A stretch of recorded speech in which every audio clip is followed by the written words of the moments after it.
Worship ਹੋਈ ਉਸ ਦੇ ਵਿੱਚ ਵੀ ਉਹੀ ਸਾਰੀਆਂ ਗੱਲਾਂ ਨੇ। ਸਿਸਟਰ ਨੇ ਪ੍ਰਚਾਰ ਕੀਤਾ, ਉਸ ਦੇ ਵਿੱਚ ਵੀ ਉਹੀ ਗੱਲਾਂ ਨੇ। ਬ੍ਰਦਰ ਨੇ ਕੀਤਾ, ਉਸ ਦੇ ਵਿੱਚ ਵੀ ਉਹੀ ਗੱਲਾਂ ਨੇ।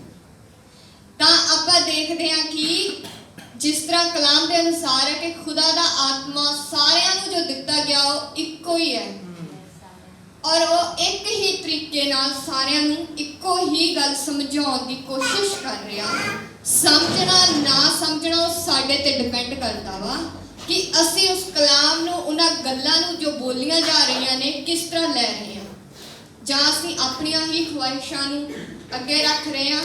ਸੋ ਮੇਰਾ ਜੋ ਅੱਜ ਛੋਟਾ ਜਿਹਾ ਵਿਸ਼ਾ ਹੈ ਉਹ ਹੈ ਕਿ ਕਿੱਦਾਂ ਇੱਕ ਚੰਗੀ ਚਾਲ ਨੂੰ ਬੁਰੀ ਸੰਗਤ ਵਿਗਾੜਦੀ ਹੈ, ਜਾਂ ਆਪਾਂ ਕਹਿ ਸਕਦੇ ਹਾਂ ਕਿ ਬੁਰੀ ਸੰਗਤ ਕਿੱਦਾਂ ਚੰਗੇ ਚਾਲ ਚੱਲਣ ਨੂੰ ਵਿਗਾੜ ਦਿੰਦੀ ਹੈ। ਤਾਂ ਮੈਂ ਪੜਾਂਗੀ 1 ਕੁਰਿੰਥੀਆਂ ਉਹਦਾ 15 ਬਾਬ ਔਰ ਉਹਦੀ 33 ਤੋਂ 34 ਵਰਸ ਨੂੰ ਮੈਂ ਪੜਾਂਗੀ। ਧੋਖਾ ਨਾ ਖਾਓ, ਬੁਰੀਆਂ ਸੰਗਤਾਂ ਚੰਗੀਆਂ ਚੱਲਣਾ ਨੂੰ ਵਿਗਾੜ ਦਿੰਦੀਆਂ ਹਨ। ਤੁਸੀਂ ਧਰਮ ਲਈ ਸੁਰਤ ਸੰਭਾਲੋ ਅਤੇ ਪਾਪ ਨਾ ਕਰੋ, ਕਿਉਂ ਜੋ ਕਈਆਂ ਨੂੰ ਪਰਮੇਸ਼ਵਰ ਦਾ ਗਿਆਨ ਹੀ ਨਹੀਂ। ਮੈਂ ਤੁਹਾਡੀ ਸ਼ਰਮ ਲਈ ਇਹ ਆਖਦਾ ਹਾਂ। ਤਾਂ ਆਪਾਂ ਦੇਖਦੇ ਹਾਂ ਕਿ ਸੰਤ ਪੌਲ ਇਹ ਵਚਨ ਸਾਨੂੰ ਲਿਖ ਰਹੇ ਔਰ ਸਮਝਾ ਰਹੇ ਨੇ, ਧੋਖਾ ਨਾ ਖਾਓ। ਔਰ ਅਗਰ ਅਸੀਂ ਸਟੋਰੀ ਦੇਖਦੇ ਹਾਂ ਬਾਈਬਲ ਚੋਂ, ਤਾਂ ਮੈਂ ਸਟੋਰੀ ਦਾਊਦ ਦੀ ਦੇਖਦੀ ਹਾਂ ਔਰ ਸਮਸੋਨ ਜੋ ਖੁਦਾਵੰਦ ਨੇ ਮੈਨੂੰ ਦਿੱਤਾ ਉਹਦਾ ਵਿਸ਼ਾ, ਦੋਨੇ ਹੀ ਸਟੋਰੀਆਂ ਦੇ ਵਿੱਚ ਇੱਕੋ ਹੀ ਚੀਜ਼ ਆਉਂਦੀ ਹੈ, ਉਹ ਮੈਂ ਤੁਹਾਨੂੰ ਦੱਸਦੀ ਹਾਂ। ਪਹਿਲਾਂ ਆਪਾਂ ਦੇਖਦੇ ਹਾਂ ਕਿ ਦਾਊਦ ਨੂੰ ਜੋ 1 ਸੈਮੂਅਲ ਉਹਦੀ 26 ਚੈਪਟਰ ਦੇ ਵਿੱਚ ਤੋਂ ਸ਼ੁਰੂ ਹੁੰਦਾ ਹੈ ਕਿ ਕਿਸ ਤਰ੍ਹਾਂ ਦਾਊਦ ਨੂੰ ਖੁਦਾਵੰਦ ਨੇ ਚੁਣਿਆ। ਉਹਦੇ ਜਨਮ ਤੋਂ ਹੀ, ਜਿਸ ਤਰ੍ਹਾਂ ਕਲਾਮ ਦੇ ਵਿੱਚ ਆਉਂਦਾ ਹੈ ਕਿ ਖੁਦਾਵੰਦ ਸਾਨੂੰ ਸਾਡੇ ਮਾਂ ਦੀ ਕੁੱਖ ਤੋਂ ਹੀ ਚੁਣ ਲੈਂਦਾ ਵਾ ਨਾ, ਤਾਂ ਉਸੇ ਹੀ ਤਰ੍ਹਾਂ ਦਾਊਦ ਨੂੰ ਵੀ ਚੁਣਿਆ ਸੀ। ਦਾਊਦ ਨੂੰ ਖੁਦਾ ਦਾ ਆਤਮਾ ਚਲਾ ਰਿਹਾ ਸੀ। ਜਦੋਂ ਤੱਕ ਉਹਨੂੰ ਮੱਸਾ ਨਹੀਂ ਕੀਤਾ ਗਿਆ, ਉਦੋਂ ਤੱਕ ਵੀ ਉਹ ਖੁਦਾ ਦੀ ਨਿਗਾਹ ਦੇ ਵਿੱਚ ਸੀ। ਜਦੋਂ ਖੁਦਾ ਨੇ ਉਹਨੂੰ ਮੱਸਾ ਕੀਤਾ, ਖੁਦਾ ਨੇ ਆਪਣੀ ਸੇਵਾ ਲਈ ਇੱਕ ਤਰ੍ਹਾਂ ਨਾਲ ਉਹਨੂੰ ਚੁਣ ਲਿਆ। ਫਿਰ ਉਹ ਰਾਜਾ ਬਣਿਆ। ਹਰ ਇੱਕ ਲੜਾਈ ਜਦੋਂ ਵੀ ਉਹ ਲੜਨ ਜਾਂਦਾ ਸੀ ਤਾਂ ਉਹ ਪਹਿਲਾਂ ਖੁਦਾ ਦੇ ਅੱਗੇ ਜਾਂਦਾ ਸੀ, ਪ੍ਰਾਰਥਨਾ ਕਰਦਾ ਸੀ ਔਰ ਪ੍ਰਾਰਥਨਾ ਦੇ ਵਿੱਚ ਮੰਗਦਾ ਸੀ ਖੁਦਾ ਤੋਂ। ਜੇ ਖੁਦਾ ਉਹਨੂੰ ਕਹਿੰਦਾ ਸੀ ਕਿ ਤੂੰ ਜਾ ਕੇ ਲੜ, ਤਾਂ ਉਹ ਲੜਦਾ ਸੀ। ਅਗਰ ਖੁਦਾ ਕਹਿੰਦਾ ਸੀ ਨਹੀਂ, ਤਾਂ ਉਹ ਨਹੀਂ ਕਰਦਾ ਸੀ। ਤਾਂ ਹਰ ਇੱਕ ਉਹ ਲੜਾਈ ਉਹਨੇ ਜਿੱਤੀ ਜਿਸ ਦੇ ਵਿੱਚ ਖੁਦਾ ਨੇ ਉਹਨੂੰ ਹਾਂ ਬੋਲਿਆ, ਤਾਂ ਉਹਨੇ ਜਿੱਤ ਵੀ ਲਿਆ ਉਸਨੂੰ। ਆਪਾਂ ਦੇਖਦੇ ਹਾਂ ਕਿ ਦਾਊਦ ਦੀ ਕਿੰਨੀ ਵੱਡੀ ਗਵਾਹੀ ਸੀ, ਕਿੰਨੀ ਵੱਡੀ ਸਟੋਰੀ ਅਸੀਂ ਬਾਈਬਲ ਦੇ ਅਨੁਸਾਰ ਦੇਖਦੇ ਹਾਂ। ਉਹਦਾ ਵਿਸ਼ਵਾਸ ਦੇਖਦੇ ਹਾਂ, ਉਹਦੀ ਹਿੰਮਤ ਦੇਖਦੇ ਹਾਂ, ਉਹਨੇ ਕਿਸ ਤਰ੍ਹਾਂ ਗੋਲੀਅਤ ਨੂੰ ਹਰਾਇਆ ਉਹ ਦੇਖਦੇ ਹਾਂ। ਹਰ ਇੱਕ ਚੀਜ਼ ਦੇਖਦੇ ਹਾਂ ਆਪਾਂ, ਕਿੱਦਾਂ ਉਹਨੂੰ ਰਾਜਪਾਟ ਮਿਲਿਆ ਇਹ ਵੀ ਚੀਜ਼ ਦੇਖਦੇ ਹਾਂ। ਫਿਰ ਉਹ ਡਿੱਗਿਆ ਕਿੱਥੇ, ਉਹਦੀ ਕਮਜ਼ੋਰੀ ਕਿੱਥੇ, ਕਿਹੜੀ ਚੀਜ਼ ਉਹਦੀ ਕਮਜ਼ੋਰੀ ਬਣੀ? ਕਮਜ਼ੋਰੀ ਬਣੀ ਉਹਦੀ ਬੁਰੀ ਨਿਗਾਹ। ਜਦੋਂ ਉਹਨੂੰ ਲੜਾਈ ਵਿੱਚ ਹੋਣਾ ਚਾਹੀਦਾ ਸੀ, ਉਹ ਸ਼ੇਅਰ ਕਰ ਰਿਹਾ ਸੀ ਆਪਣੀ ਬਾਲਕਨੀ ਵਿੱਚ, ਤਾਂ ਉਸਨੇ ਉਸ ਔਰਤ ਨੂੰ ਡਿੱਠਾ ਜੋ ਉਹਦੇ ਨੌਕਰ ਦੀ, ਜੋ ਉਹਦੇ ਘਰ ਦੇ ਵਿੱਚ ਕੰਮ ਕਰ ਰਿਹਾ ਸੀ ਜਾਂ ਲੜਾਈ ਦੇ ਵਿੱਚ ਉਹਨਾਂ ਦੇ ਨਾਲ ਜਾਂਦਾ ਸੀ, ਉਹਦੀ ਪਤਨੀ ਸੀ। ਉਹਨੂੰ ਡਿੱਠਾ ਤਾਂ ਕੀ ਹੋਇਆ? ਉਹਦੀ ਨਿਗਾਹ ਨੇ ਪਾਪ ਕੀਤਾ। ਤਾਂ ਉਹ ਗਵਾਹੀ ਜੋ ਹੁਣ ਤੱਕ ਉਹਦੇ ਜੀਵਨ 'ਚ ਸੀ, ਲੜਾਈਆਂ ਲੜੀਆਂ, ਜੋ ਇੱਕ ਉਹਦਾ ਵੱਡਾ ਨਾਮ ਸੀ, ਉਸ ਛੋਟੇ ਪਾਪ ਦੀ ਨਾਲ ਉਹ ਸਭ ਡਿੱਗਿਆ। ਉੱਥੋਂ ਸ਼ੁਰੂ ਹੋਈ ਉਹਦੀ ਪਾਪ ਦੀ ਕਹਾਣੀ। ਫਿਰ ਕੀ ਆ, ਜਦੋਂ ਦਾਊਦ ਨੇ ਆਪਣੀ ਨਿਗਾਹ ਦੇ ਵਿੱਚ ਪਾਪ ਕੀਤਾ ਤਾਂ ਉਹਦੇ ਦਿਲ ਵਿੱਚ ਗਿਆ, ਮਨ ਵਿੱਚ ਸੋਚ ਵਿਚਾਰ ਆਈ, ਤਾਂ ਉਹਦਾ ਸਾਰਾ ਉਹ ਖੁਦਾ ਦੇ ਅੱਗੇ ਵੀ ਉਹ ਡਿੱਗ ਗਿਆ ਔਰ ਹਰ ਇੱਕ ਚੀਜ਼ ਨਾਸ਼ ਕਰ ਲਈ ਉਹਨੇ ਆਪਣੀ ਜ਼ਿੰਦਗੀ ਦੇ ਵਿੱਚ। ਆਪਣੀ ਬੁਲਾਹਟ ਨੂੰ ਨਾਸ਼ ਕਰ ਲਿਆ, ਤਬਾਹ ਕਰ ਲਿਆ। ਪਾਪ ਕੀਤਾ। ਉਸ ਪਾਪ ਨੂੰ ਲੁਕਾਉਣ ਦੇ ਲਈ ਇੱਕ ਹੋਰ ਪਾਪ ਕਰ ਲਿਆ ਉਹਨੇ। ਉਹਦੇ ਪਤੀ ਨੂੰ ਘਰ ਬੁਲਾਇਆ, ਫਿਰ ਉਹਨੂੰ ਮਰਵਾ ਵੀ ਦਿੱਤਾ, ਇਹ ਵੀ ਪਾਪ ਕਰ ਲਿਆ। ਇਸੇ ਹੀ ਤਰ੍ਹਾਂ ਜਦੋਂ ਦਾਊਦ ਨੇ ਪਾਪ ਕੀਤਾ ਤਾਂ ਕੀ ਕਰਦਾ ਉਹ? ਫਿਰ ਉਹ ਪਛਤਾਉਂਦਾ ਬਾਅਦ ਵਿੱਚ, ਔਰ ਉਹ ਪਛਤਾਤਾਪ ਕਰਦਾ ਹੈ। ਔਰ ਪਛਤਾਤਾਪ ਕਰਨ ਦੇ ਲਈ ਉਹਨੂੰ ਛੋਟਾ ਸਮਾਂ ਨਹੀਂ ਸੀ ਚਾਹੀਦਾ, ਬਹੁਤ ਲੰਬਾ ਸਮਾਂ ਲੱਗ ਗਿਆ, ਸਾਲ ਲੱਗ ਗਏ ਉਹਨੂੰ ਪਛਤਾਤਾਪ ਕਰਨ ਲਈ ਉਸ ਗਲਤੀ ਦਾ। ਅੱਜ ਅਸੀਂ ਦੇਖਦੇ ਹਾਂ ਅਸੀਂ ਕੋਈ ਗਲਤੀ ਕਰਦੇ ਹਾਂ ਜਾਂ ਅਸੀਂ ਕਿਸੇ ਨਾਲ ਧੋਖਾ ਕਰਦੇ ਹਾਂ, ਅਸੀਂ ਆਪਣੀ ਚਾਲ ਨੂੰ ਜ਼ਿਆਦਾ ਪਹਿਚਾਨਦੇ ਹਾਂ ਔਰ ਸਾਡੀ ਚਾਲ ਖੁਦਾ ਦੇ ਅੱਗੇ ਸਾਫ਼ ਬੇਪਰਦਾ ਵਾ। ਅਸੀਂ ਦੇਖਦੇ ਹਾਂ ਕਿ ਸਾਡੇ ਵਿੱਚ ਕੀ ਗਲਤੀ ਹੈ। ਜੇ ਅਸੀਂ ਸ਼ੀਸ਼ੇ ਦੇ ਮੂਹਰੇ ਖੜ ਕੇ ਆਪਣੇ ਵਾਲ ਸਵਾਰਦੇ ਹਾਂ ਜਾਂ ਆਪਣੇ ਆਪ ਨੂੰ ਕੀ ਕਰਦੇ ਹਾਂ, ਤਿਆਰ ਕਰਦੇ ਹਾਂ, ਹਾਂ ਮੈਂ ਸੋਹਣੀ ਲੱਗਦੀ ਹਾਂ ਜਾਂ ਮੈਂ ਸੋਹਣਾ ਲੱਗਦਾ ਵਾਂ, ਤਾਂ ਖੁਦਾਵੰਦ ਯਿਸੂ ਮਸੀਹ ਦਾ ਕਲਾਮ ਸਾਡਾ ਆਤਮਿਕ ਸ਼ੀਸ਼ਾ ਹੈ ਜੋ ਸਾਨੂੰ ਦਿਖਾਉਂਦਾ ਸਾਡੇ ਅੰਦਰ ਕੀ ਚੱਲ ਰਿਹਾ ਹੈ। ਤਾਂ ਉਸੇ ਹੀ ਤਰ੍ਹਾਂ ਦਾਊਦ ਨੇ ਜਦੋਂ ਪਛਤਾਤਾਪ ਕਰਨਾ ਸੀ, ਉਹਨੂੰ ਬਹੁਤ ਲੰਬਾ ਸਮਾਂ ਲੱਗ ਗਿਆ ਆਪਣੀ ਗਲਤੀ ਦਾ ਮਾਫੀ ਮੰਗਣ ਲਈ ਖੁਦਾ ਦੇ ਅੱਗੇ, ਉਸ ਨੂੰ ਸੁਧਾਰਨ ਲਈ। ਉਹਨੂੰ ਪਤਾ ਸੀ ਮੈਂ ਬਹੁਤ ਵੱਡੀ ਗਲਤੀ ਕਰ ਲਈ, ਮੈਂ ਆਪਣੀ ਸਾਰੀ ਗਵਾਹੀ, ਸਾਰੀ ਬੁਲਾਹਟ ਹੀ ਗਵਾ ਦਿੱਤੀ ਆ। ਪਰ ਅਸੀਂ ਅੱਜ ਅਗਰ ਅਸੀਂ ਪਾਪ ਵੀ ਕਰਦੇ ਆ, ਪਾਪ ਬਹੁਤ ਤਰ੍ਹਾਂ ਦੇ ਹੁੰਦੇ ਆ, ਬਹੁਤ ਤਰ੍ਹਾਂ ਦੇ ਪਾਪ ਹੁੰਦੇ ਨੇ, ਪਰ ਮੇਨ ਜੋ ਅਸੀਂ ਅੱਜ ਮੰਨ ਕੇ ਚੱਲਦੇ ਆ ਉਹ ਗੈਰ ਸੰਬੰਧ ਨੂੰ ਮੰਨਦੇ ਆ, ਨਜਾਇਜ਼ ਸੰਬੰਧ ਨੂੰ ਮੰਨਦੇ ਆ। ਓਕੇ, ਅਗਰ ਅਸੀਂ ਉਸ ਨੂੰ ਵੀ ਮੰਨ ਲੈਂਦੇ ਆ ਕਿ ਅਸੀਂ ਉਹ ਪਾਪ ਕੀਤਾ, ਅਸੀਂ ਪ੍ਰਾਰਥਨਾ 'ਚ ਜਾਂਦੇ ਆ 5 ਜਾਂ 10 ਮਿੰਟ ਬਾਅਦ ਅਸੀਂ ਕਹਿੰਦੇ ਆ ਕਿ ਯੈਸ ਸਾਨੂੰ ਖੁਦਾ ਨੇ ਮਾਫ ਕਰਤਾ। 5 ਜਾਂ 10 ਮਿੰਟ। ਔਰ ਦਾਊਦ ਨੇ ਕਿੰਨੇ ਸਾਲ ਲਾਏ ਸੀ ਮਾਫੀ ਮੰਗਣ ਦੇ ਲਈ? 5 ਜਾਂ 10 ਮਿੰਟ ਦੇ ਵਿੱਚ ਅਗਰ ਅਸੀਂ ਮਾਫੀ ਮੰਗ ਲੈਂਦੇ ਆ ਕਿ ਸੱਚਮੁੱਚ ਤੁਹਾਡਾ ਦਿਲ ਉਸ ਮਾਫੀ ਨੂੰ ਗ੍ਰਹਿਣ ਕਰਦਾ ਹੈ ਜਾਂ ਸੱਚਮੁੱਚ ਤੁਹਾਨੂੰ ਪਤਾ ਕਿ ਖੁਦਾਵੰਦ ਨੇ ਤੁਹਾਨੂੰ ਮਾਫ ਕਰ ਦਿੱਤਾ ਹੈ।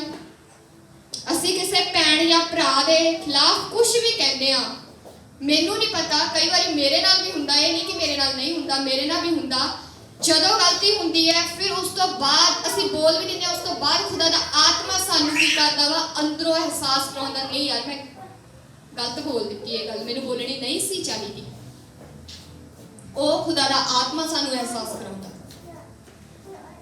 ਜੇ ਸਾਨੂੰ ਉਹ ਅਸੀਂ ਮਾਫੀ ਵੀ ਮੰਗ ਲਈ ਪਰ ਬਾਅਦ ਵਿੱਚ ਸਾਨੂੰ ਉਹ ਅਹਿਸਾਸ ਹੁੰਦਾ, ਫਿਰ ਸੋਚੋ ਕਿ ਸਾਨੂੰ ਸੱਚਮੁੱਚ ਹੀ ਖੁਦਾ ਨੇ ਮਾਫ ਕਰ ਦਿੱਤਾ ਕਿ ਹਾਲੇ ਸਾਨੂੰ ਹੋਰ ਮਾਫੀ ਮੰਗਣ ਦੀ ਜ਼ਰੂਰਤ ਹੈ।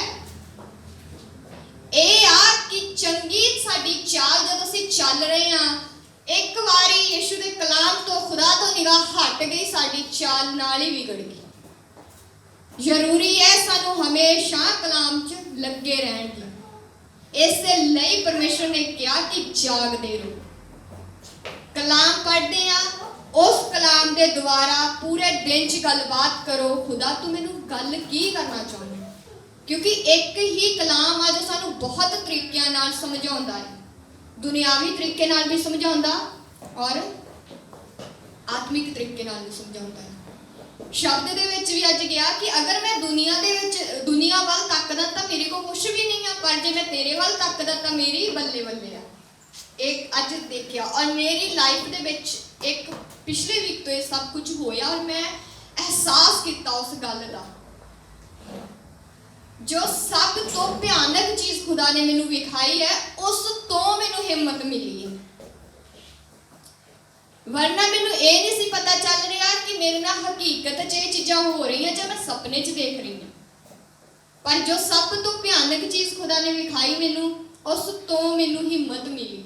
ਉਸ ਤੋਂ ਕੀ ਹਿੰਮਤ ਮਿਲੀ ਕਿ ਤੂੰ ਆਪਣੇ ਵਿਰੋਧੀ ਨੂੰ, ਮੈਂ ਜਦੋਂ ਇਹ ਬੋਲੇ ਨਾ ਕਿ ਤੂੰ ਜਿੰਨਾ ਮਰਜ਼ੀ ਡਰਾ ਲਾ ਪਰ ਮੈਂ ਇਸ ਰਾਹ ਤੋਂ ਹੁਣ ਨਹੀਂ ਹਟਦੀ, ਉਸ ਟਾਈਮ ਮੈਨੂੰ ਹਿੰਮਤ ਮਿਲੀ। ਕਿਉਂਕਿ ਜਦੋਂ ਤੱਕ ਅਸੀਂ ਆਪਣੇ ਮੂੰਹ 'ਚੋਂ ਇਕਰਾਰ ਨਹੀਂ ਕਰਦੇ ਨਾ, ਉਦੋਂ ਤੱਕ ਕੀ ਆ, ਅਸੀਂ ਫੇਲ ਨਹੀਂ, ਅਸੀਂ ਕਦੇ ਵੀ ਅਸੀਂ ਪਾਕ ਰੂਹ ਨਾਲ ਭਰ ਹੀ ਨਹੀਂ ਸਕਦੇ।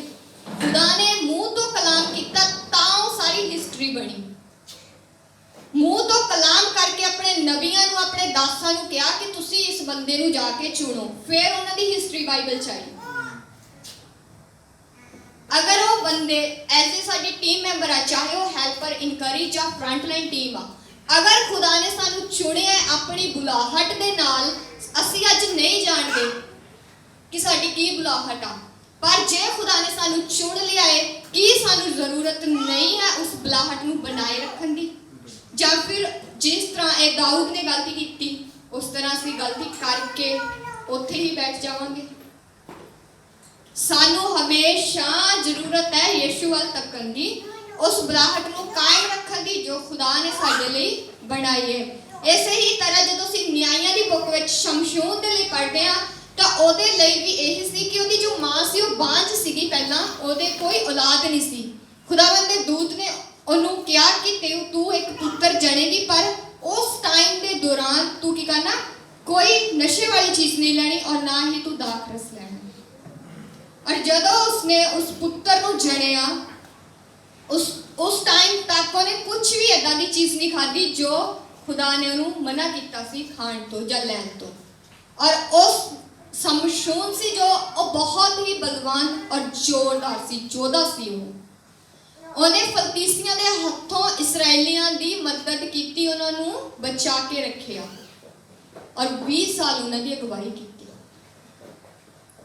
ਉਹ ਵੀ ਕਿਸ ਤਰ੍ਹਾਂ ਨਹੀਂ ਗਿਆ, ਉਹਨੇ ਵੀ ਆਪਣੀ ਨਿਗਾਹ ਤੋਂ ਪਾਪ ਕੀਤਾ ਔਰ ਇੱਕ ਕੰਜਰੀ ਦੇ ਕਮਰੇ ਵਿੱਚ ਚਲਾ ਗਿਆ ਸੀਗਾ। ਕਿਸੇ ਨੂੰ ਨਹੀਂ ਸੀ ਪਤਾ ਕਿ ਜੋ ਉਹਦੇ ਸਿਰ ਦੇ ਵਾਲ ਨੇ, ਖੁਦਾਵੰਦ ਨੇ ਉਹਦੇ ਵਿੱਚ ਉਹਦੀ ਅਸਲੀ ਤਾਕਤ ਛੁਪਾਈ ਆ। ਕਿਸੇ ਨੂੰ ਨਹੀਂ ਸੀ ਪਤਾ ਇਹ ਸਮਸ਼ੋਨ ਜਾਣਦਾ ਸੀ ਜਾਂ ਫਿਰ ਉਹਦੀ ਮਾਂ ਜਾਣਦੀ ਹੋਏਗੀ, ਹੋਰ ਕਿਸੇ ਨੂੰ ਨਹੀਂ ਸੀ ਪਤਾ। ਜਦੋਂ ਉਸ ਕੰਜਰੀ ਦੇ ਕੋਲ ਜਾ ਕੇ ਉਹਨੇ ਆਪਣਾ ਇਹ ਰਾਜ਼ ਰਾਤ ਨੂੰ ਖੋਲ ਦਿੱਤਾ ਨਾ ਕਿ ਕਿਸ ਥਾਂ ਦੇ ਉੱਤੇ ਉਹਦੀ ਹਿੰਮਤ ਔਰ ਤਾਕਤ ਛੁਪੀ ਹੈ, ਕਿਸ ਥਾਂ ਦੇ ਉੱਤੇ ਖੁਦਾ ਨੇ ਉਹਨੂੰ ਸਾਮਰਥ ਦਿੱਤੀ ਹੈ, ਤਾਂ ਉਹ ਸਾਰੀ ਸਾਮਰਥ ਉਹਦੀ ਚਲੇ ਗਈ। ਉਹਦੇ ਸਿਰ ਦੇ ਉੱਤੇ ਖੁਦਾ ਨੇ ਕਿਹਾ ਸੀ ਕਿ ਕਦੇ ਉਸਤਰਾ ਨਹੀਂ ਲਗਾਉਣਾ। ਉਹਦੀ ਮਾਂ ਨੂੰ ਇਹ ਹਦਾਇਤ ਦਿੱਤੀ ਗਈ ਸੀ ਤੇ ਕਦੇ ਉਸਤਰਾ ਨਹੀਂ ਸੀ ਲਗਾਇਆ। ਕਿਉਂ? ਜੋ ਉਹਦੇ ਬਾਲਾਂ ਵਿੱਚ ਉਹਦਾ ਜ਼ੋਰ ਛੁਪਿਆ ਸੀ। ਤਾਂ ਫਿਰ ਕੀ ਹੋਇਆ ਕਿ ਜਦੋਂ ਉਸ ਕੰਜਰੀ ਨੂੰ ਉਹਨੇ ਇਹ ਗੱਲ ਦੱਸ ਦਿੱਤੀ ਕਿ ਮੇਰੇ ਬਾਲਾਂ ਦੇ ਵਿੱਚ ਅਸਲੀ ਸਾਮਰਥ ਛੁਪੀ ਆ ਮੇਰੀ, ਤਾਂ ਉਹ ਬਾਹਰੋਂ ਬੰਦਿਆਂ ਨੂੰ ਬੁਲਾ ਕੇ ਉਹਦੇ ਵਾਲ ਕੱਟ ਦਿੰਦੇ। ਜਦੋਂ ਪੂਰੀ ਨੀਂਦ ਚ ਔਰ ਨਸ਼ੇ ਚ ਡੁੱਬਾ ਉਹਦੇ ਵਾਲ ਕੱਟ ਦਿੱਤੇ ਜਾਂਦੇ ਆ, ਉਹਦੀ ਸਾਰੀ ਸਾਮਰਥ ਜਾਂਦੀ ਰਹਿੰਦੀ ਹੈ। ਤਾਂ ਫਿਰ ਜਦੋਂ ਉਹ ਫਿਰ ਉੱਠਦਾ ਹੈ, ਉਹਨੂੰ ਲੱਗਦਾ ਸ਼ਾਇਦ ਅੱਜ ਫਿਰ ਮੈਂ ਉਹਨੇ ਹੀ ਲੋਕਾਂ ਨੂੰ ਮਾਰ ਦੂੰ, ਕਿਉਂਕਿ ਉਹਨੇ ਇੱਕ ਗਧੇ ਦੀ ਹੱਡੀ ਨਾਲ ਨਾ, ਇੱਕ ਉਹਦੇ ਜਬੜੇ ਦੀ ਜੋ ਹੱਡੀ ਹੁੰਦੀ ਹੈ ਉਹਦੇ ਨਾਲ ਬੰਦਿਆਂ ਨੂੰ ਮਾਰਿਆ। 1000 ਬੰਦੇ ਨੂੰ ਉਹਨੇ ਮਾਰ ਦਿੱਤਾ ਸੀ ਇੱਕ ਜਬੜੇ ਦੀ ਹੱਡੀ ਨਾਲ, ਇੰਨਾ ਜ਼ੋਰ ਸੀ ਉਹ 'ਚ। ਤਾਂ ਜਦੋਂ ਉਹ ਫਿਰ ਉੱਠਿਆ ਕਿ ਹਾਂ ਹੁਣ ਮੈਨੂੰ ਫੜ ਲਿਆ ਗਿਆ, ਮੈਂ ਫਿਰ ਉਸੇ ਹੀ ਤਰ੍ਹਾਂ ਕਰਾਂਗਾ, ਖੁਦਾ ਦਾ ਆਤਮਾ ਮੇਰੇ ਤੇ ਆਵੇਗਾ ਤੇ ਮੈਂ ਫਿਰ ਇਹਨਾਂ ਲੋਕਾਂ ਨੂੰ ਮਾਰ ਦੇਵਾਂਗਾ, ਮੈਂ ਛੁੱਟ ਜਾਵਾਂਗਾ। ਪਰ ਏਦਾਂ ਦਾ ਕੁਝ ਨਹੀਂ ਹੋਇਆ। ਕਿਉਂ ਜੋ ਉਹਨੇ ਖੁਦਾ ਦੀ ਹਦਾਇਤ ਨੂੰ ਤੋੜ ਦਿੱਤਾ, ਉਸ ਆਗਿਆ ਵਿੱਚ ਟਿਕਿਆ ਹੀ ਨਹੀਂ ਜੋ ਖੁਦਾ ਨੇ ਉਹਨੂੰ ਦਿੱਤੀ ਸੀ। ਅਗਰ ਇਸੇ ਹੀ ਤਰ੍ਹਾਂ ਅੱਜ ਜੋ ਸਾਨੂੰ ਆਗਿਆ ਕਲਾਮ ਦਿੰਦਾ ਹੈ ਕਿ ਤੁਸੀਂ ਇਸ ਆਗਿਆ ਤੋਂ ਬਾਹਰ ਨਹੀਂ ਜਾਣਾ, ਇਸ ਹਦਾਇਤ ਤੋਂ ਬਾਹਰ ਨਹੀਂ ਜਾਣਾ, ਤੁਸੀਂ ਇਹ ਨਹੀਂ ਖਾ ਸਕਦੇ ਜਾਂ ਉਸ ਥਾਂ ਤੇ ਨਹੀਂ ਖੜ ਸਕਦੇ, ਤਾਂ ਕਿ ਅਸੀਂ ਖੁਦਾ ਦੀ ਆਗਿਆ ਨੂੰ ਤੋੜਦੇ ਹਾਂ ਔਰ ਅਸੀਂ ਖੁਦ ਆਪਣੀ ਚਾਲ ਨੂੰ ਬੁਰੀ ਸੰਗਤ ਦੇ ਵਿੱਚ ਜਾ ਕੇ ਰਲਾ ਲੈਂਦੇ ਹਾਂ। ਕਿਉਂ ਰਲਾਉਂਦੇ ਹਾਂ? ਸਾਡੀ ਸਰੀਰਕ ਖਵਾਇਸ਼ ਹੁੰਦੀ ਹੈ। ਇਹ ਸਾਡੀ ਸਰੀਰਕ ਖਵਾਇਸ਼ ਹੈ ਜੋ ਸਾਨੂੰ ਬੁਰੀ ਸੰਗਤ ਦੀ ओर ਲੈ ਕੇ ਜਾਂਦੀ ਹੈ। ਰਾਸਤੇ ਵਿੱਚ ਅਸੀਂ ਕਿਸੇ ਨੂੰ ਦੇਖਦੇ ਹਾਂ, ਐਸੇ ਮੈਂ ਹਰ ਇੱਕ ਨੂੰ ਇਹ ਗੱਲ ਕਹਿੰਦੀ, ਮੈਂ ਆਪਣੇ ਆਪ ਨੂੰ ਵੀ ਕਹਿੰਦੀ ਹਾਂ, ਚਾਹੇ ਉਹ ਭੈਣ ਚਾਹੇ ਭਰਾ, ਰਾਸਤੇ ਵਿੱਚ ਅਸੀਂ ਕੁਝ ਐਦਾਂ ਦਾ ਵੇਖਦੇ ਹਾਂ ਜੋ ਸਾਡੇ ਲਈ ਬੁਰਾ, ਪਰ ਅਸੀਂ ਥੋੜਾ ਅੱਗੇ ਜਾ ਕੇ ਫਿਰ ਉਸ ਵੱਲ ਵੇਖਦੇ ਹਾਂ, ਫਿਰ ਜਾਂਦੇ ਹਾਂ ਕਿ ਫਿਰ ਉਸ ਵੱਲ ਵੇਖਦੇ ਹਾਂ। ਕਿਉਂ? ਆਪਣੇ ਆਪ ਨੂੰ ਅਸੀਂ ਪੁੱਛ ਸਕਦੇ ਹਾਂ ਕਿਉਂ ਵੇਖਦੇ ਹਾਂ ਅਸੀਂ ਇਹ ਚੀਜ਼ਾਂ? ਕੀ ਸਾਨੂੰ ਖੁਦਾ ਦਾ ਕਲਾਮ ਨਹੀਂ ਸਿਖਾਉਂਦਾ ਕਿ ਤੁਸੀਂ ਇਹ ਚੀਜ਼ਾਂ ਨਹੀਂ ਵੇਖਣੀਆਂ, ਜਾਂ ਤੁਸੀਂ ਖੁਦ ਹੀ ਇਹਨਾਂ ਚੀਜ਼ਾਂ ਦੀ ਲਾਲਸਾ ਰੱਖਦੇ ਹੋ? ਫਸਟ ਜ਼ਬੂਰ ਦੇ ਵਿੱਚ ਲਿਖਿਆ ਕਿ ਮਖੌਲੀਆਂ ਦੀ ਝੁੰਡੀ ਵਿੱਚ ਨਾ ਬੈਠ। ਅਗਰ ਅਸੀਂ ਦੇਖੀਏ ਕਿ ਮਖੌਲੀ ਕਿਹੜੇ ਨੇ, ਮਖੌਲੀ ਅਸੀਂ ਖੁਦ ਆਪ ਬਣਦੇ ਹਾਂ। ਕਿਉਂ ਜੋ ਅਸੀਂ ਖੁਦਾ ਦੇ ਕਲਾਮ ਦੀ ਨਾਫਰਮਾਨੀ ਕਰਦੇ ਹਾਂ, ਬੇਅਦਬੀ ਕਰਦੇ ਹਾਂ, ਅਸੀਂ ਆਪਣੀਆਂ ਅੱਖਾਂ ਤੇ ਮਨ ਦੇ ਦੁਆਰਾ ਉਸ ਚੀਜ਼ ਨੂੰ ਅੰਦਰ ਲੈਂਦੇ ਹਾਂ ਜੋ ਸਾਡੇ ਅੰਦਰ ਕਦੇ ਆਉਣੀ ਹੀ ਨਹੀਂ ਚਾਹੀਦੀ, ਜਿਹਦੇ ਲਈ ਖੁਦਾ ਨੇ ਆਪਣਾ ਲਹੂ ਬਹਾਤਾ, ਕੋੜੇ ਖਾ ਲਏ, ਕੁਰਬਾਨੀ ਦੇਤੀ, ਫਿਰ ਵੀ ਅਸੀਂ ਮਜ਼ਾਕ ਚ ਉਡਾ ਦਿੱਤਾ। ਅਸੀਂ ਜੇ ਕਹਿੰਦੇ ਨਾ ਯਿਸੂ ਨੂੰ ਮੈਂ ਪਿਆਰ ਕਰਦਾ, ਮੈਂ ਯਿਸੂ ਨੂੰ ਪਿਆਰ ਕਰਦਾ, ਨਹੀਂ ਮੈਂ ਯਿਸੂ ਨੂੰ ਮੰਨਦਾ ਵਾਂ ਜਾਂ ਮੰਨਦੀ ਹਾਂ। 1 ਜਾਂ 2 ਮਿੰਟ ਲਈ ਇਕੱਲੇ ਬਹਿ ਕੇ ਸੋਚੋ ਕਿ ਸੱਚੀ ਅਸੀਂ ਯਿਸੂ ਨੂੰ ਪਿਆਰ ਕਰਦੇ ਹਾਂ, ਸੱਚੀ ਅਸੀਂ ਕੋਈ ਵੀ ਸਟੈਪ ਚੱਕਣ ਲੱਗੇ ਯਿਸੂ ਤੋਂ ਪੁੱਛਦੇ ਹਾਂ ਕਿ ਇਹ ਮੇਰੇ ਲਈ ਚੰਗਾ ਜਾਂ ਮਾੜਾ? 2 ਮਿੰਟ ਲਈ ਸੋਚ ਕੇ ਦੇਖਿਓ, ਤੁਹਾਡੀ ਪੂਰੀ ਲਾਈਫ ਜੋ ਹੁਣ ਤੱਕ ਤੁਸੀਂ ਸਪੈਂਡ ਕਰ ਲਈ, ਚੰਗਾ ਮਾੜਾ ਤੁਹਾਡੇ ਸਾਹਮਣੇ ਕਲਾਮ ਖੋਲ ਦੇਗਾ। ਸਾਨੂੰ ਕਿਸੇ ਨੂੰ ਬੋਲਣ ਦੀ ਜ਼ਰੂਰਤ ਹੀ ਨਹੀਂ, ਤੂੰ ਇੱਥੇ ਚੇਂਜ ਹੋ ਜਾ, ਕਿਸੇ ਨੂੰ ਬੋਲਣ ਦੀ ਜ਼ਰੂਰਤ ਨਹੀਂ। ਅਗਰ ਅਸੀਂ ਖੁਦ 2 ਮਿੰਟ ਇਹ ਚੀਜ਼ ਸੋਚ ਲਈਏ ਕਿ ਸੱਚਮੁੱਚ ਮੈਂ ਯਿਸੂ ਨੂੰ ਪਿਆਰ ਕਰਦਾ, ਸੱਚਮੁੱਚ ਜੋ ਮੇਰੀ ਬੁਲਾਹਟ ਆ ਮੈਂ ਉੱਤੇ ਖੜਾ ਉਤਰਿਆ, ਜੋ ਸਾਨੂੰ ਬਾਈਬਲ ਦੇ ਵਿੱਚ ਖੁਦਾ ਨੇ ਕਲਾਮ ਦੇਤਾ, ਇਹ ਹਾਂ ਸਾਡੀ ਬਰਕਤ, ਸਾਡੀ ਆਸ਼ੀਸ਼ ਲਈ ਆ। ਸਾਨੂੰ ਇਹ ਸਾਰੀਆਂ ਸਟੋਰੀਆਂ ਦਿੱਤੀਆਂ ਤਾਂ ਗਈਆਂ ਕਿ ਅਸੀਂ ਇਹਨਾਂ ਨੂੰ ਪੜ੍ਹੀਏ, ਅਸੀਂ ਦੇਖੀਏ ਕਿੱਥੇ ਉਹਨਾਂ ਨੇ ਗਲਤੀ ਕੀਤੀ, ਅਸੀਂ ਉਹ ਗਲਤੀ ਨਾ ਕਰੀਏ, ਕਿਉਂਕਿ ਉਹਨਾਂ ਦੀ ਬਰਕਤ ਵੀ ਲਿਖੀ ਹੋਈ ਆ, ਜਿੱਥੇ ਉਹ ਡਿਗੇ ਉਹ ਵੀ ਲਿਖਿਆ ਹੋਇਆ। ਤਾਂ ਖੁਦਾ ਨੇ ਦੋਨੇ ਹੀ ਚੀਜ਼ਾਂ ਦਿੱਤੀਆਂ ਤਾਂ ਕਿ ਅਸੀਂ ਨਾ ਡਿਗੀਏ, ਪਰ ਇਹ ਸਾਡੀ ਗਲਤੀ ਹੈ ਕਿ ਅਸੀਂ ਬਾਰ-ਬਾਰ ਡਿੱਗਦੇ ਹਾਂ। ਅਸੀਂ ਵੀ ਕਿਸੇ ਦੀ ਮਦਦ ਕਰੀਏ ਨਾ, ਆਮ ਅਸੀਂ 1 ਵਾਰੀ ਕਰਦੇ ਹਾਂ, 2 ਵਾਰੀ ਕਰਦੇ ਹਾਂ, ਤੀਜੀ ਵਾਰੀ ਅਸੀਂ ਕਹਿ ਦਿੰਦੇ ਹਾਂ ਕਿ ਇਹਦਾ ਤਾਂ ਇਹੀ ਹਾਲ ਹੈ। ਪਰ ਸਾਡਾ ਯਿਸੂ ਕੀ ਆ? ਦਇਆ ਦਾ ਸਾਗਰ ਹੈ। ਜਿਸ ਦਿਨ ਉਹਨੇ ਕਹਿਤਾ ਇਹਦਾ ਇਹੀ ਹਾਲ ਹੈ, ਫਿਰ ਕੀ ਕਰੋਗੇ? ਇਸ ਲਈ ਚੰਗੇ ਸਮਾਂ ਵਾ ਸਾਡੇ ਕੋਲ, ਇਹ ਸਮਾਂ ਜੋ ਕਿਰਪਾ ਦਾ ਚੱਲ ਰਿਹਾ ਹੈ, ਇਹ ਯੁੱਗ ਜੋ ਕਿਰਪਾ ਦਾ ਹੈ, ਇਹ 'ਚ ਸੰਭਲ ਕੇ ਚੱਲੋ, ਧਿਆਨ ਨਾਲ ਚੱਲੋ ਕਿ ਕਿਤੇ ਸਾਨੂੰ ਸ਼ਰਮ ਦਾ ਸਾਹਮਣਾ ਨਾ ਕਰਨਾ ਪੈ ਜਾਵੇ। ਜਦੋਂ ਅਸੀਂ ਖੁਦਾ ਦੇ ਸਾਹਮਣੇ ਜਾਈਏ, ਅਸੀਂ ਆਪਣੀ ਗਵਾਹੀ ਦੇ ਸਕੀਏ। Hallelujah, hallelujah. ਇਹੀ ਮੇਰਾ ਅੱਜ ਦਾ ਜੋ ਛੋਟਾ ਵਚਨ ਖੁਦਾ ਨੇ ਮੈਨੂੰ ਦਿੱਤਾ, ਮੈਂ ਤੁਹਾਡੇ ਨਾਲ ਸ਼ੇਅਰ ਕੀਤਾ ਕਿ ਕਿੱਦਾਂ ਅਸੀਂ ਆਪਣੀ ਚਾਲ ਨੂੰ ਬੁਰਿਆਂ ਦੇ ਵਿੱਚ ਰਹਿ ਕੇ ਵੀ ਚੰਗਾ ਦਿਖਾ ਸਕਦੇ ਹਾਂ, ਯਿਸੂ ਨਾਮ ਦੀ ਗਵਾਹੀ ਦੇ ਸਕਦੇ ਹਾਂ, ਹਰ ਥਾਂ ਤੇ ਅਸੀਂ ਦੇ ਸਕਦੇ ਹਾਂ, ਤਾਂ ਜੇ ਅਸੀਂ ਖੁਦ ਸਹੀ ਹਾਂ, ਖੁਦ ਸਹੀ ਹਾਂ। ਜੇ ਅਸੀਂ ਖੁਦ ਉਹਨਾਂ ਦੀ ਹਾਂ 'ਚ ਹਾਂ ਮਿਲਾਵਾਂਗੇ, ਕਦੇ ਵੀ ਅਸੀਂ ਯਿਸੂ ਦੀ ਗਵਾਹੀ ਨੂੰ ਪ੍ਰੂਫ ਹੀ ਨਹੀਂ ਕਰ ਸਕਦੇ। ਯਿਸੂ ਜਾਣਦੇ ਅਸੀਂ ਕੌਣ, ਗਵਾਹੀ ਕਿੰਨੀ ਵੱਡੀ ਹੈ ਇਹ ਵੀ ਜਾਣਦੇ ਹਾਂ। ਖੁਦਾ ਨੇ ਕਿਸ ਤਰ੍ਹਾਂ ਪ੍ਰੂਫ ਕੀਤਾ?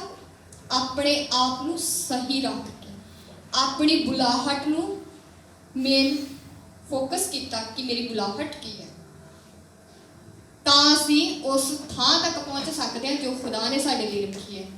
ਅਦਰਵਾਈਜ਼ ਅਸੀਂ ਦੁਨੀਆ ਤੇ ਯਿਸੂ ਕਹਿ ਸਕਦੇ ਹਾਂ, ਪਰ ਸਵਰਗ ਰਾਜ ਦੇ ਵਿੱਚ ਜਾਣਾ ਨਾ ਜਾਣਾ ਉਹ ਖੁਦਾ ਤੇ ਡਿਪੈਂਡ ਕਰਦਾ ਕਿ ਜੇ ਸਾਡੀ ਚਾਲ ਸਹੀ ਹੈ ਫਿਰ ਜਾ ਸਕਦੇ ਹਾਂ, ਅਦਰਵਾਈਜ਼ ਅਸੀਂ ਨਹੀਂ ਜਾ ਸਕਦੇ। ਬਹੁਤ ਕੋਸ਼ਿਸ਼ ਰਾਸਤੇ ਦੇ ਵਿੱਚ ਸਫ਼ਰ ਕਰਨਾ ਬਹੁਤ ਔਖਾ, ਪਰ ਜੇ ਕਲਾਮ ਖੁਦਾ ਦੀ ਹਿੰਮਤ ਸਾਡੇ ਨਾਲ ਆ ਫਿਰ ਸਾਡੇ ਲਈ ਸੌਖਾ। ਹਾਲੇਲੂਇਆ, ਧੰਨਵਾਦ ਸਾਰਿਆਂ ਦਾ।